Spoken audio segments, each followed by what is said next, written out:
Hi, Robin. How are you? I'm good, thanks. How are you today? I am doing absolutely great.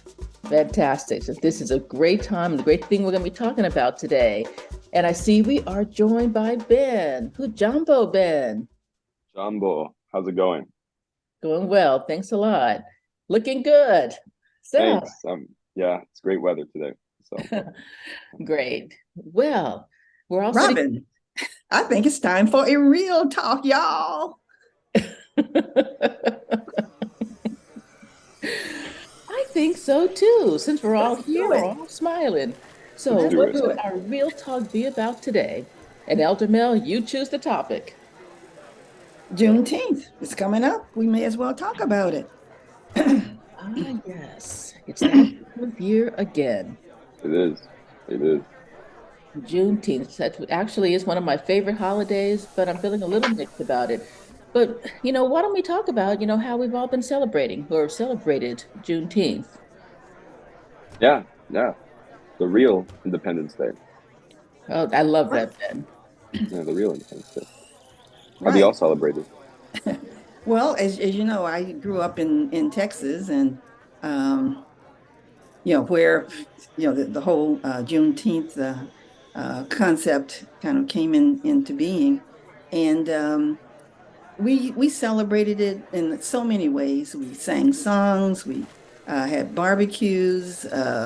I grew up during segregation, and that was the one day that the white structure allowed us to do certain things, like go to the amusement park or go to the pony ride park and other parks and things like that, only on that one day a year. So, but it was always important to us, and our parents taught us what Juneteenth was all about. And we knew that this was a very, very important date, even though it didn't fall on a Saturday or Sunday. We celebrated it anyway, even though some, people had to actually work on that day. Then the afternoon and evening, we would have our barbecues, we would sing, we would talk about this, we'd tell stories about Juneteenth. And it was an amazing time. We always look forward to Juneteenth. What, Now, what no, like what did your parents say that or how did they explain it to you? Because you Well, said they told you what it was all about. What did that mean? yeah, what they told us was that that's when the Black people in Texas found out that the enslaved people had been freed through the Emancipation Proclamation.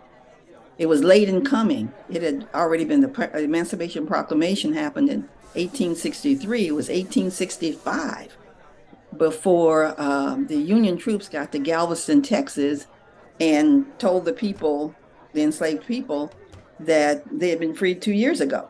Yeah. So that's what they taught us, that this was a very, very important day to celebrate. And it was only really in Texas or Texans who migrated to other states would celebrate Juneteenth and take that concept out to other people. But it was a big, big day. We had if it was on a weekend, we had parades and various other kinds of festivities that celebrated that was what was so important to us, that we found out that the enslaved people had been freed 2 years ago, but at least that day was the day we celebrated that it came to Texas and we knew about it. Yeah. you mentioned one thing that so that was the time when that was the one day that you could go to the amusement park or the zoo or that kind of thing. That was it also then? Could you also go to the library or to the museums? No, no, the libraries and Really? museums were barred. We could not go to those. That was just, I mean, that was part of segregation. You couldn't go to the museums or to the libraries. But interesting that even on Juneteenth, they still didn't allow it. No. Did you see and when you were at University of Texas, did they do anything for Juneteenth? Like how was that managed? Was the administration doing anything? Like, were white students doing anything? How did black students celebrate at? Well, we had our own dorms. We were in segregated dorms at the Yeah, University of Texas when I was there. And so we celebrated Juneteenth among ourselves. And there was nothing. by the University of Texas or the administration there that even acknowledged that Juneteenth was important in any way. Hmm. Hmm. Well, and that's interesting. It's much different from how I celebrated, Juneteenth. And I was in the Bay Area, Berkeley, Oakland, Richmond, and it was always an exciting time. The lead up to it was exciting. Yeah, then there were barbecues and speeches and musical events, and of people would be out selling, selling food, selling, sweet potato pies, or selling African jewelry. It was just a fantastic day, and I've just always had Juneteenth as part of my life. So I didn't always know about that. It was 2.5 years different and all of that, but I knew that this was what it was about. And yeah, and really, it was only being celebrated by Black people. And Hmm. I remember I actually spoke at my son's school in Belgium about that, kind of explained they were having a cultural day. And I explained about Juneteenth. And there were quite a few Americans there, mostly white, well, almost all white, but one. And they'd never heard of heard of Juneteenth Really? at all. No, they hadn't. Seriously? Oh, I that's offensive. No, I'm not gonna lie. That's not right. How can they not know? Wow. There's at least two Americas, that's it still. At least two. At least two. Yeah, but what has Juneteenth been in your experience, Benj? Well, I think yeah, it seems like all of us have kind of, excuse me, sort of different experiences. I have allergies. Sorry, sort of different experiences. Um, yeah, I wasn't around enough Black people to really have that whole Juneteenth be this big thing. I don't actually. I remember always knowing about it, but I don't particularly remember us as a family doing much for Juneteenth. I Not even a mostly, barbecue? not that I recall. I'm sure Okay. that happened, but not that I recall. In either case, it wasn't as big as July 4th was just in my mind. Because for July 4th, we'd usually be in Hawaii and do this whole thing. The more I've started thinking about it more and celebrating it more since I moved to Amsterdam. And there's this group called this ABW. It's a group for Black people from all across the diaspora who meet up here. I have a few friends there. And last year for Juneteenth, we just met up in the park, had a barbecue. Everyone's Black. There are a few white allies, but um, it was just a really good time. And we did these American dances, like African American dances. Mhm. A little bit of that Cupid shuffle, you know what I mean? A few other things too. And man, that was like the first Juneteenth that really stuck out in my mind because I don't know, it was just we were all so at home, and I felt like I was home, and that's a big thing. I mean, I have to say though, in the Netherlands though, there is a similar thing here called ketikoti, which refers to in Suriname. I believe it's Oh. don't quote me because I might be wrong, but it's either when slavery was abolished in Suriname or when Suriname became independent. And they had this huge party at a park, and it was very similar to a Juneteenth vibe. I mean, it's very Caribbean because Suriname, so people are just out there dancing, having a good time, wearing their like traditional clothes too, eating delicious food, listening to music, and everybody is so nice and just dancing together. Um, and yeah, you look out on this park, and it's just all Black people having a good time. And I feel like that same thing is what Juneteenth's about. You know, just enjoying yourself. Absolutely. And yeah, and kind of celebrating, yeah, your liberation, celebrating community, Your culture. celebrating your culture. Yeah. Yeah. Yeah. So now, I guess many people say in response to the murder of George Floyd, uh, President Biden has signed into law making Juneteenth a federal holiday. Wow. What do you feel about that? I know there's a little controversial, and not just along racial lines, but it's a very controversial thing. I'm going to open that up to Elder Mel first again.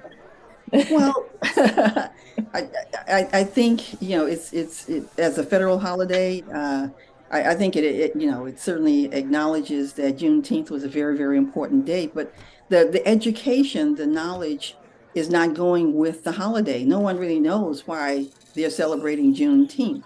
So there's no speeches about it. And I'm talking about not in the Black community. Of course, there are Yeah, speeches about it in the Black community, but there's, Juneteenth. Okay, I get a day off from work. That's what, say the white people think, but they don't really understand or know how important that is to Black people, and particularly to the people of Texas who were enslaved for an additional 2 years until they found out about the fact that slavery had been abolished by the Emancipation Proclamation. It's really interesting. Martin Luther King has a statement about that. He says, "There's but one way to commemorate the Emancipation Proclamation. That is to make its declarations of freedom real, to reach yeah, back to the origins of our nation when our message of equality electrified an unfree world and reaffirmed democracy by deeds as bold and daring as the issuance of the Emancipation Proclamation." So I think, that I mean that's true today. And that's a speech that he gave, many, many years ago. And I think having Juneteenth without having the education behind it, as a matter of fact, now in some states, they are having legislation so that you can't find out about this. You can't find out the origins of Juneteenth or Emancipation Proclamation and that type of thing. It's banned in the schools. That this is, this has to be corrected.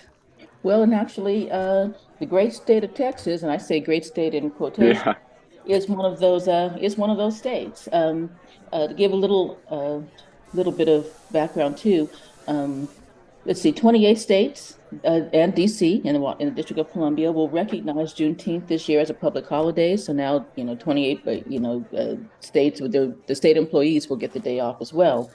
But at the same time, yes, who was it? Governor Abbott was looking to pass legislation to ban any discussion about slavery or systemic racism, and of course, critical race theory, though they don't know what it is. So, it's you're right. So it doesn't look as though this is going to be. They're going to talk about, well, what Juneteenth is really about, what they're really celebrating and commemorating. In fact, they're doing just the opposite. Which was really, really interesting because, I found out about Juneteenth. I knew about it because my parents taught me and my grandparents taught me. But it wasn't taught in the schools. I went to the schools in Texas, graduated from the schools there, even from the college there. It was never, never taught what the significance of Juneteenth was, or the Emancipation Proclamation, or even the 13th Amendment, which abolished slavery altogether. Uh-huh. Interesting. Interesting. And what about you, Ben? I guess was it ever discussed in school, or what do not you at all. and what do you think about it becoming a federal holiday? I mean, those are really good questions, but really important questions too. Well, for one, no, it was never discussed in school. Not that I remember. I think for us, brief civil rights stuff was pretty much "I have a dream" speech, Malcolm X, scary, black people equal. That's kind of what Mm. they were. That's Or maybe what Rosa drove the civil Parks. rights movement. Rosa Parks as well. Um, Sorry, what was the second half of your question again? Yeah, how do you feel about it being a federal holiday? Thank you. Yeah. So, kind of two types of ways. On the one hand, obviously, I think it should be a federal holiday and be recognized that way. But on the other hand, is this just an easy way of saying, like, look, it's just there on the calendar and we can just have it as another corporate day off, another day off from work that you don't really have to think about, that you don't really learn about.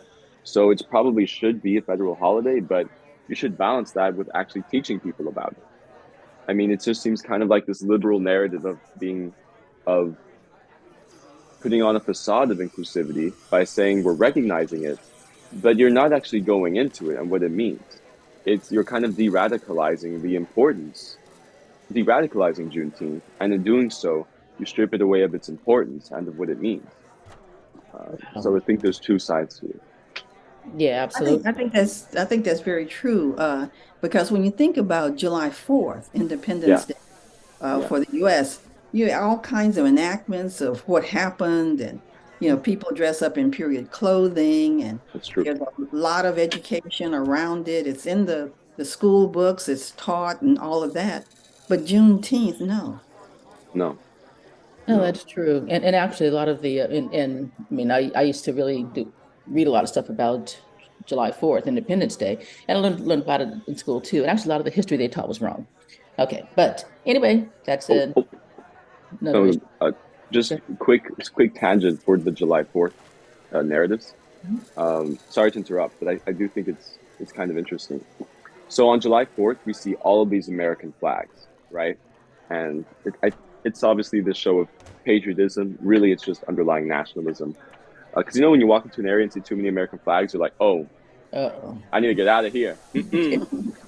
But it's interesting because it's technically illegal to put the American flag on cups or to have it around on things like that. Like it's illegal to have it as advertising.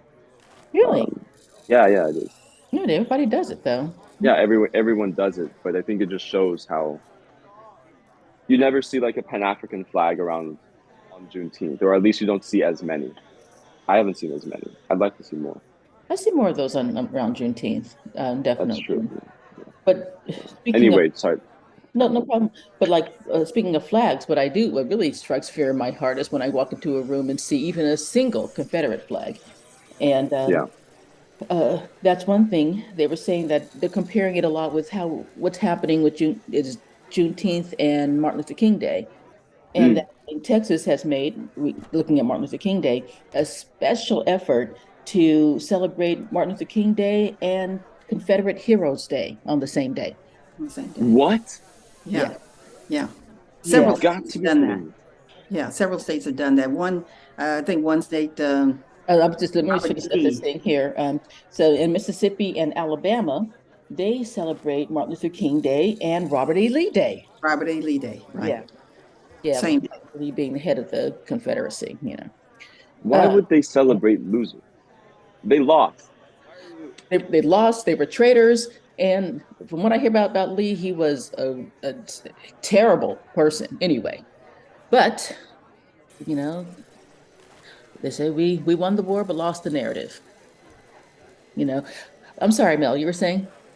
Well, one of the things I was going to say is that Black people in Texas, I mean, revere Juneteenth as a very, very important day because, of course, that's when people in Texas found out that slavery had been abolished 2 years before.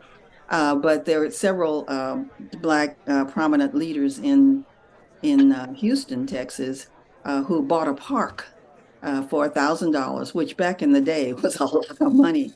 It's called Emancipation Park. It's still there, Emancipation Park, and it was named because of the Emancipation Proclamation. And a lot of celebrations of Juneteenth happened there.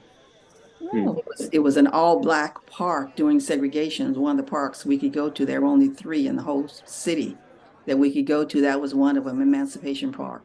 okay. Wow. Wow. Yeah. Yeah. Is And it a what nice part? No, sorry, go on. Yeah, it's very nice. It's that they've improved it, of course, now. But when I was there was a swimming pool, which it's very rare to have a swimming pool at a park when during segregation. But the swimming pool, there were picnic tables, and there was a structure, for giving speeches and things like that. And it's right in the middle of what is now the Black community, was not the Black community at the time they bought it. Hmm. well, yeah, and thank you for asking, guys. What I think. Yeah, that's funny. I was about to ask. I was about to ask. Oh yeah, about Juneteenth as a federal holiday. I think it's probably okay. I think I may be the Scrooge of the bunch here. I think it might be a distraction that we get thrown a bone, And I mean, Juneteenth, Black people have always celebrated it anyway. White people have it, maybe more know about it now. Some might celebrate it, some might not. But as you said, people aren't really learning about it. But, you know, uh, yeah, that in the same year or within the same year or a couple, maybe a year or two before, we lost the Voting Rights Act, and the George Floyd Police Reform Act just died. That was, and I don't mean that euphemistically. No, it just didn't. They didn't pass it, and nobody even talks about that. So we need a lot of other reforms, and I know I make it boring about this, but reparations. You know, Yeah. you can keep their federal holiday. I don't mind going to work that day, but give us reparations. And they can't even seem to pass the bill to have a commission to study it. So I don't think that much has changed. We're going to go into the Black health gap, the Black wealth gap.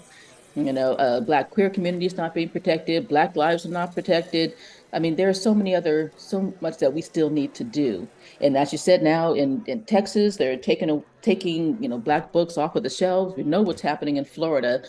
Don't even want to open that can of worms right now. But yet we have Juneteenth that Black people already knew about, and white people aren't learning about.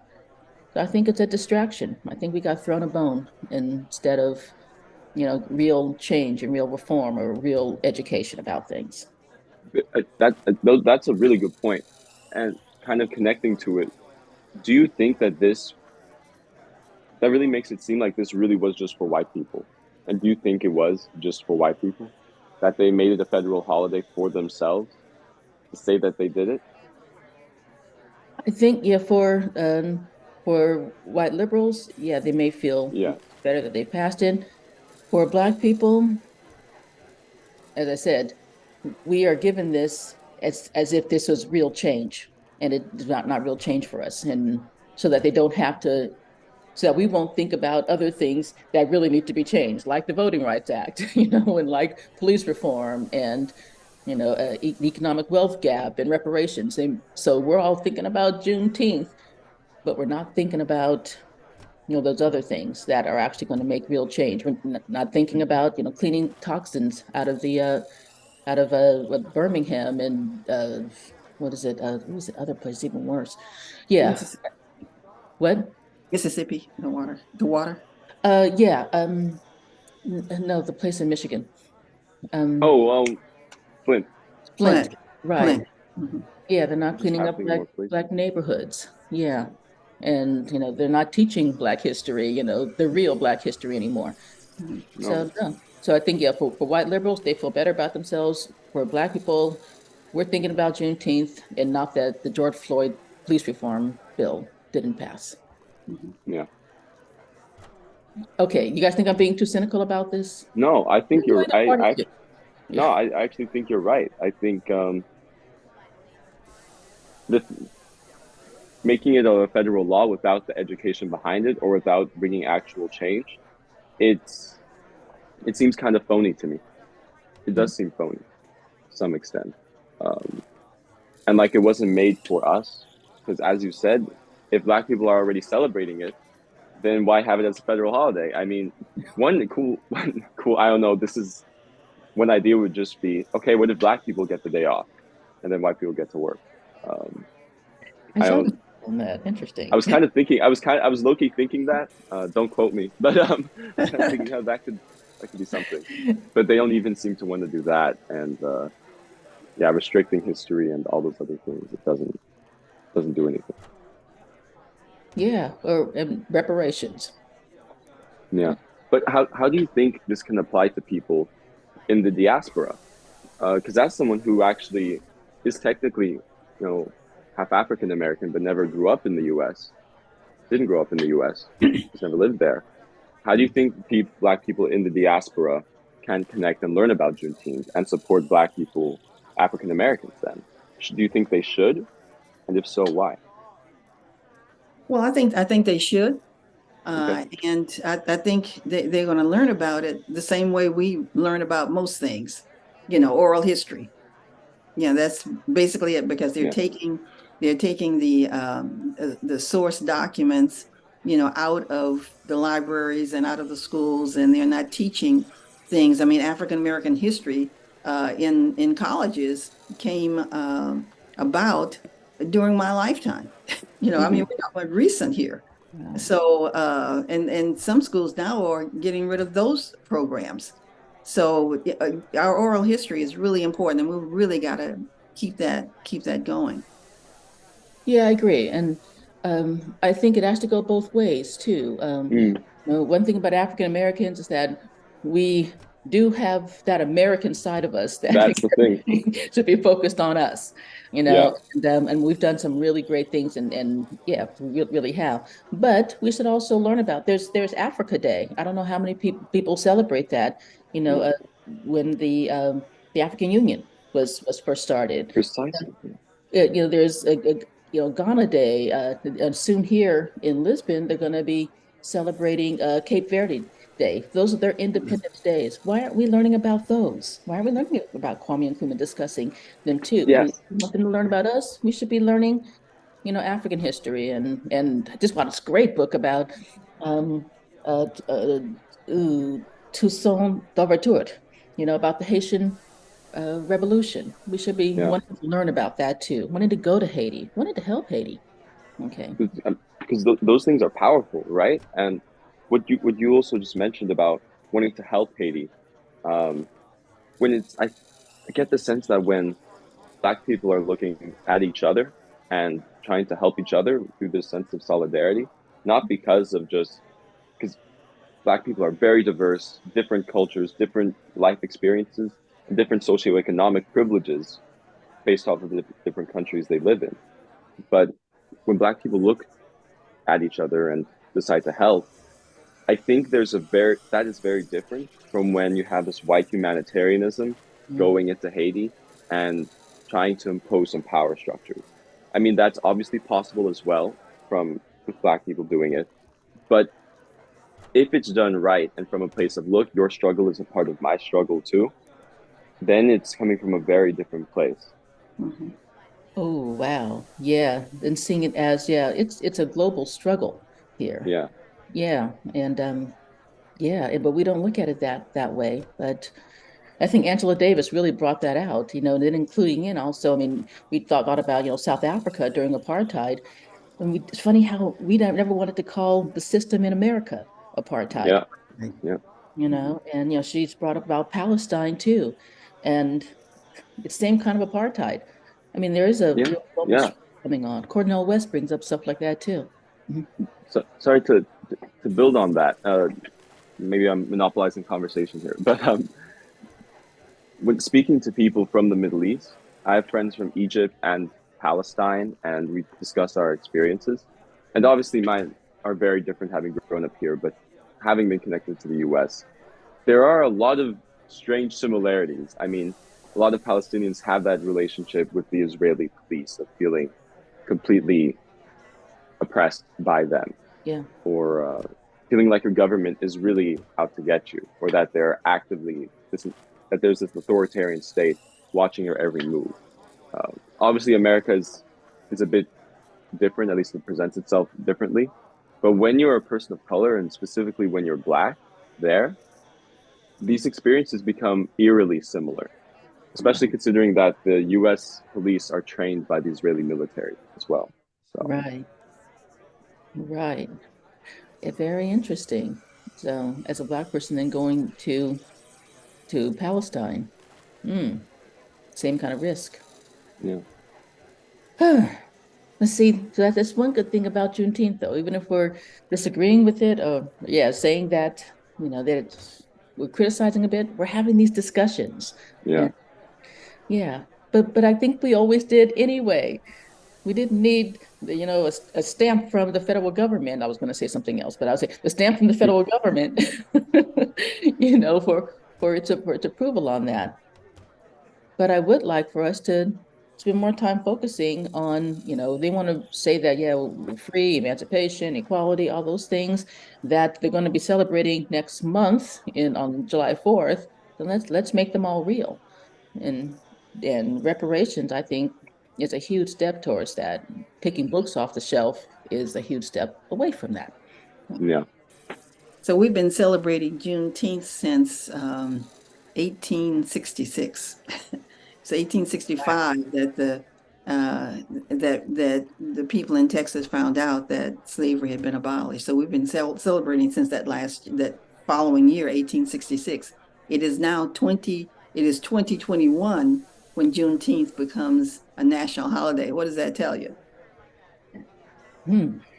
But Mm-hmm. we carried the tradition from 1866 until today, about June through our oral history, talking to each other, telling each other about it, sharing experiences, being together, celebrating what it meant to us and in our communities and in our families. Wow, that's such a good point. Mel, very, very good point. I mean, this oral history, we'd have to keep passing that, down to our children and to each other. It has to go vertically and laterally, and horizontally, So, and sometimes it even goes up to the elders who can always learn something from, from the younger generation. And I really do believe that too. So, well, um, anyway, anybody have any big plans for Juneteenth this year?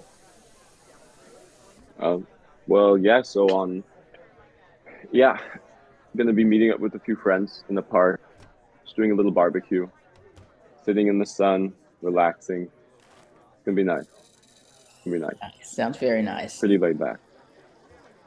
Mel?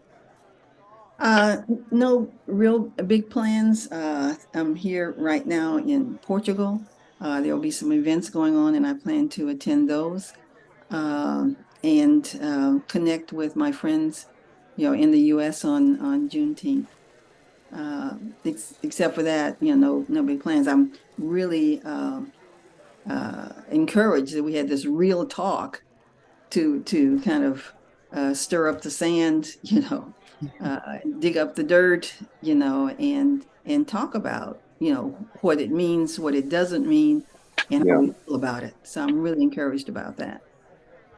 Yes, I really am too. And I just wanted to go just back for 1 second, to when you were comparing about, well, 1866 is when it was the first Juneteenth celebrated, and we're already at, then 2021 is when it became a federal law. And, and back then, even on Juneteenth, Black people, they were able during segregation to go some places, but never to like the library or the museum, and how that knowledge was still kept. And now what they're doing today, we can go to the library, if what the ones that are still open, go to the museum, and yet we're still not allowed to learn certain things, you know. And it just seems as though they're just perpetuating a lot of the diseducation and miseducation, for everybody. Excellent point. Absolutely. Excellent point. And as for me, what am I going to do? Thanks for asking again. I'm going to be, yeah, I'm here in Lisbon. There are some things going on. Meet up with a few other Black Americans here. I'm going to spend some time reading, and of course, I'm going to listen to the Black National Anthem. I think, yeah, Mel, thanks for reminding me about that. And maybe you could tell a little bit about that too. Well, it was originally a poem that was written by James Weldon Johnson. And maybe a year or so after he wrote it, his brother, John Johnson, put it to music and became the Black National Anthem. As a matter of fact, as I was growing up, every event we had, we always sang the Black National Anthem first. That was like, you got to, that's the first thing you do. And after that, then you have whatever the event is. So I came up with it. Yeah, actually, I did too. In church, we always sang the Black National Anthem, and when I was in law school, with the Black law students, meetings always began with the Black National Anthem. And a couple of times, some white friends went with me when there was some kind of other event. It was a Black led event, and they went with me, and they're wondering how is it that we're standing up? We all know to stand up, and we're singing the song. We all know the words to it. They just looked shocked. They didn't even know that there was one. And it's like, well, grew up with it. And I don't know if you did, Ben, but I didn't. No, I didn't. And I think that's just a part of the different experiences. Like I did grow up with a lot of the African American influence, but I also did grow up, in Europe to some, not culturally really, but physically I was here, so wasn't really exposed to it. And everybody that I've brought up this, the Negro National Anthem to, uh, here, no one knows about it. So they're usually surprised. Okay, well, maybe play it for your friends on Juneteenth. Yeah, we'll do. Great idea. Great Yeah, idea. actually, originally it was the Negro National Anthem. You're right. Then it was Yeah. changed, been updated. Well, anyway, asante sana, to all of you for joining me for this great talk. I always enjoy spending time with you, and yeah, this has definitely been real. So. Has been real. I love talking real.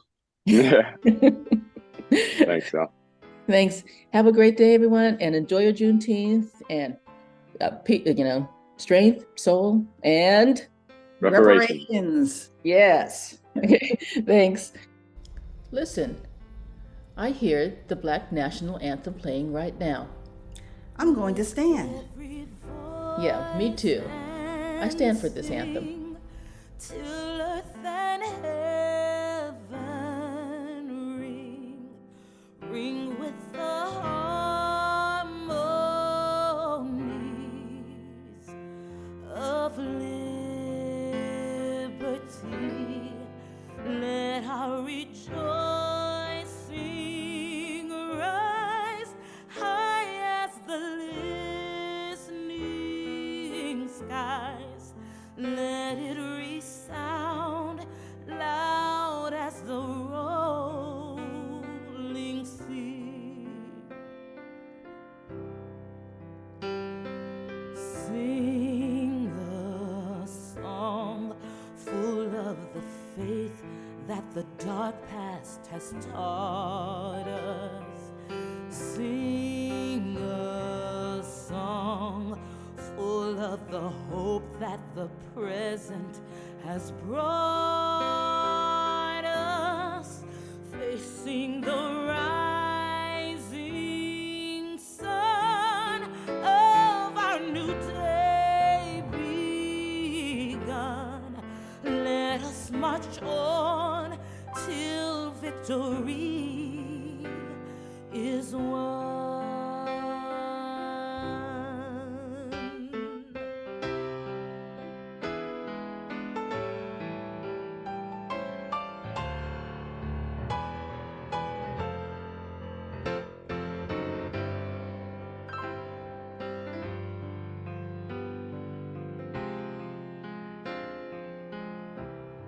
Stony the road we trod, bitter the chastening rod, felt in the days when hope unborn had died, yet with a steady beat have not our weary feet come to the place for which our fathers died. We have come over a way that with tears has been watered. We have come treading our path through the blood of the slaughtered, out from the gloomy past till now we stand at last where the white gleam of our bright star is cast. God of our weary years, God of our silent tears, thou who hast brought us thus far on the way, thou who hast by thy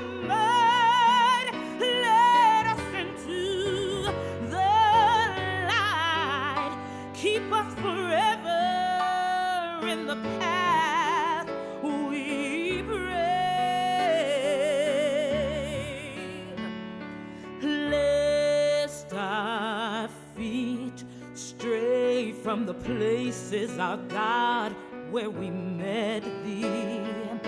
Lest our hearts, drunk with the wine of the world, we forget thee. Shadowed beneath thy hand, may we forever stand true to our God, true to our native land, true to our God, true to our native